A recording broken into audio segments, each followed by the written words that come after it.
नमस्कार विद्यार्थियों, मैं हूं गणपत सेजू और आप सभी का स्वागत करता हूं आप ही के अपने channel GK with G sir के अंदर।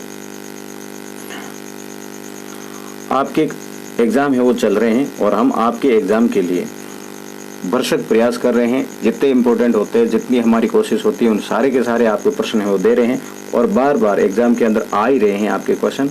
तो हमारा प्रयास और आपकी मेहनत है जरूर आपको अपने शिखर पर पहुंचाएगी और आपके A+ ग्रेड बनेगा, इस आशा के साथ में। और मैं आपके लिए इम्पोर्टेंट क्वेश्चन है सामाजिक विज्ञान के लिए लेके आया हूं। इसके अंदर आपके राजनीति विज्ञान, भूगोल और हमारा अतीत इतिहास, इन सभी के प्रश्न है वो शामिल किए गए हैं, जो कि आपके एक लाइन वाले और ABCD वाले प्रश्न बनते हैं, वो मैंने शामिल यहाँ पर किए हैं। तो उन सभी का कलेक्शन यहाँ रहेगा। तो वीडियो को आप लास्ट तक देखोगे तो इसके अंदर से आपके सारे प्रश्न हैं वो छोटे वाले मिल जाएंगे। एक बात आपको बता दूं, भूगोल की पूरी बुक है, मैंने आपको 22-23 मिनट के अंदर है वो पूरी करवा दी है। वो वीडियो नहीं देखा तो आप जरूर देख लें, क्योंकि 30 नंबर के प्रश्न है केवल भूगोल के अंदर से आएंगे। तो 30 नंबर कंप्लीट करने के लिए उनको जरूर देख लेना। वो देखोगे तो इस वीडियो को देखने पर आपको पता चलेगा कि मुझे सारा कुछ आता है। तो चलिए वीडियो को कर लेता हूँ स्टार्ट। चैनल पर पहली बार आप विजिट कर रहे हैं तो चैनल को सब्सक्राइब जरूर कर लेना। बैरकपुर में अंग्रेज अधिकारियों पर हमला करने के आरोप में फांसी पर लटका दिया गया था। तो बैरकपुर के अंदर आपको सभी को पता होना चाहिए 1857 की जो क्रांति होती है उसमें सबसे पहले है विरोध किया जाता है मंगल पांडे के द्वारा, और मंगल पांडे को ही सबसे पहले फांसी पर लटका दिया जाता है। अगला क्वेश्चन है कि पहला विश्व युद्ध शुरू हुआ। पहला विश्व युद्ध है 1914 में शुरू हुआ था। तो ये 1914 से लेके 1918 तक है पहला विश्व युद्ध है वो चला था। अंग्रेजी शिक्षा अधिनियम का पारित किया गया था। अंग्रेजी शिक्षा अधिनियम है 1959 के अंदर पारित किया गया था। अगला क्वेश्चन है कि सत्यशोधक समाज के संस्थापक कौन थे। तो सत्यशोधक जो समाज है इनके संस्थापक थे ज्योतिराव फुले। ज्योतिराव जो फुले हैं इनके द्वारा दलितों और दलित जो महिलाएं हैं उनको है शिक्षा से जोड़ने के लिए है उनके द्वारा अथक प्रयास किए गए थे। लोगों को बहुमूल्य संसाधन सहायता करते हैं। लोग हैं इनको बहुमूल्य संसाधन बनाया जाए तो इनमें कौन सहायता करता है। एक तो शिक्षा उनके पास में होगी और स्वास्थ्य उनका अच्छा होगा तो वो है बहुमूल्य संसाधन अपने आप बन जाएंगे। मतलब है आपका राइट आंसर क्या रहेगा, सही रहेगा, उपयुक्त दोनों। अगला क्वेश्चन है कि भूपृष्ठ के कुल क्षेत्रफल का कितने प्रतिशत भाग है भूमि है। भूपृष्ठ है मतलब पूरा जो पृथ्वी है उन पर है 71% तो आपका क्या है, जल है, ठीक है ना, ये तो जल है। जबकि 29% क्या है, थल है। थल का अर्थ है तल है। तो राइट आंसर आपके क्या रहेगा, 29% रहेगा। निम्न में से धात्विक खनिज है। तो धात्विक खनिज है आपके कौन सा रहेगा, आपके लोहेस का रहेगा। ये तीनों जो है अधात्विक खनिज की श्रेणी में आते हैं। अगला क्वेश्चन है कि जब खनिजों को बाहर निकालने के लिए गहन कूपों की खुदाई की जाती है तो उसे क्या कहते हैं। तो ये आप यदि मेरे भूगोल वाले वीडियो देखोगे तो उसके अंदर जितने भी आपके ये खनिज से संबंधित शब्दावली है वो सारी मैंने आपको बताई है। आखनन क्या होता है, कुपकी क्या होता है, विकृत खनन क्या होता है, प्रवेदन क्या होता है। तो यहाँ पर राइट आंसर आपके प्रवेदन रहेगा। ब्रिटिश भारत का इतिहास पुस्तक के लेखक थे। तो ब्रिटिश भारत के इतिहास की पुस्तक के लेखक है वो जेम्स मिल है और इनके द्वारा है भारतीय इतिहास को 3 भागों में बांटा गया है, ठीक है। नील विद्रोह हुआ था। तो नील विद्रोह कब हुआ था ये आपको बताना है। तो नील विद्रोह हो गया था आपके 1859 में। कब हो गया था, 1859 के अंदर। नील विद्रोह का अर्थ है कि लोगों के द्वारा, किसानों को अंग्रेजों के द्वारा जबरदस्ती है नील की खेती करवाई जाती थी और लोग है नील की खेती करना नहीं चाहते थे, क्योंकि नील है एक इस प्रकार का पौधा था जो एक बार बोने के बाद में जो भूमि है वहाँ की अनुपजाऊ हो जाती थी, वहाँ पर दूसरी खेती नहीं होती थी, इसलिए उन्होंने विरोध भी किया था। तो ये आपके 1859 है।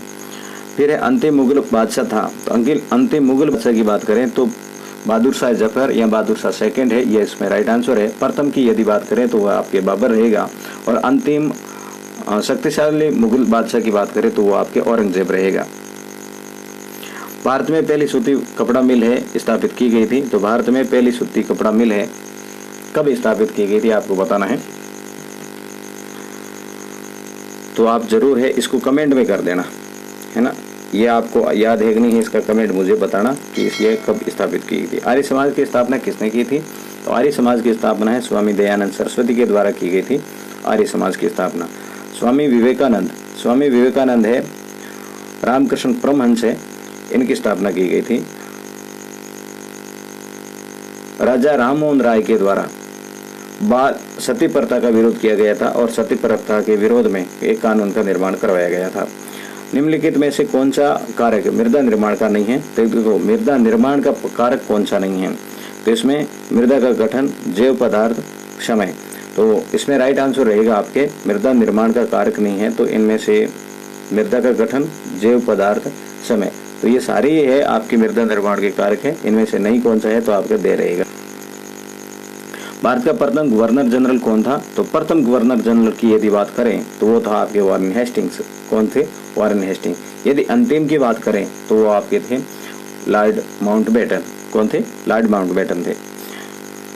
फिर है आपके निम्न में से नवीकरण संसाधन है, नवीकरण और अनवीनीकरण संसाधन कौन से हैं? तो सौर ऊर्जा नवीकरण है, पवन ऊर्जा और जल विद्युत, ये सभी है आपके नवीकरण संसाधन है। तो दे इसमें राइट आंसर रहेगा।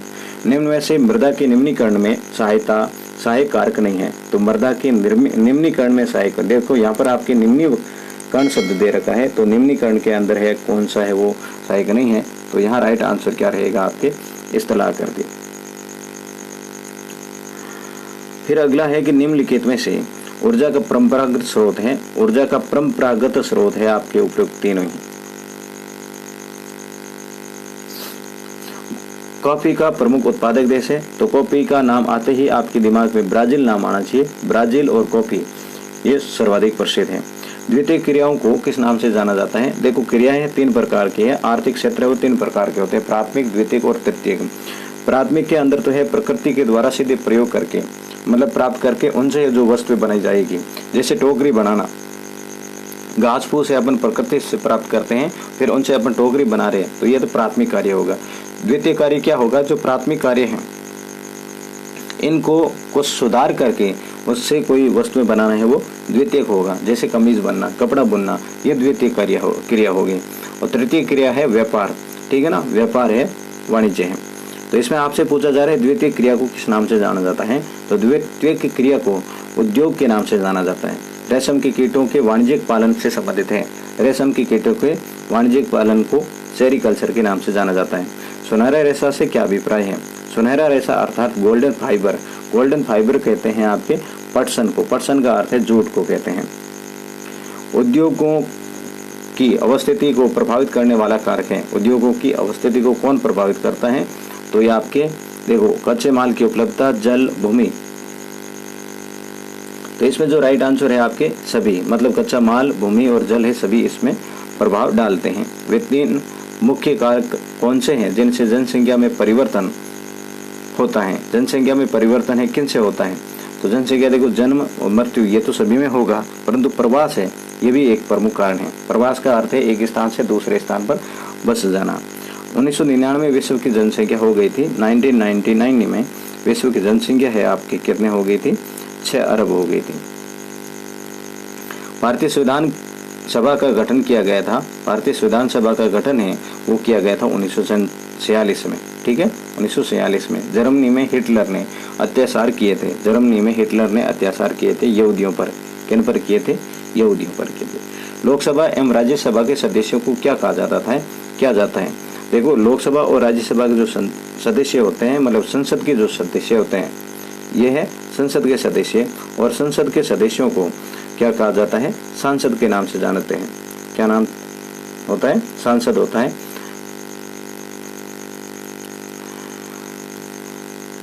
जलियांवाला बाग हत्याकांड हुआ था, तो ये 13 अप्रैल 1919 को जलियांवाला बाग का हत्याकांड हुआ था। और यहाँ आपके अगला क्वेश्चन है कि घरेलू हिंसा महिला सुरक्षा कानून लागू किया गया था, यह आपके 2006 के अंदर किया गया था। देखो मैंने यहाँ पर आपके बहुत ही जल्दी 30 क्वेश्चन है वो कंप्लीट करवाए हैं, और भी आपके आगे वीडियो एग्जाम जैसा होगा वैसा हम डालते रहेंगे। तो इसके लिए आपको क्या करना है कि चैनल को सब्सक्राइब जरूर कर लेना है, जो भी वीडियो डालेंगे आपको पता चल जाएगा। और वीडियो को आपने लाइक नहीं किया तो लाइक ज़रूर करें, और अपने सभी दोस्तों के साथ में इस वीडियो को शेयर भी ज़रूर करें। मिलेंगे नेक्स्ट वीडियो में, तब तक के लिए जय हिंद, वंदे मातरम।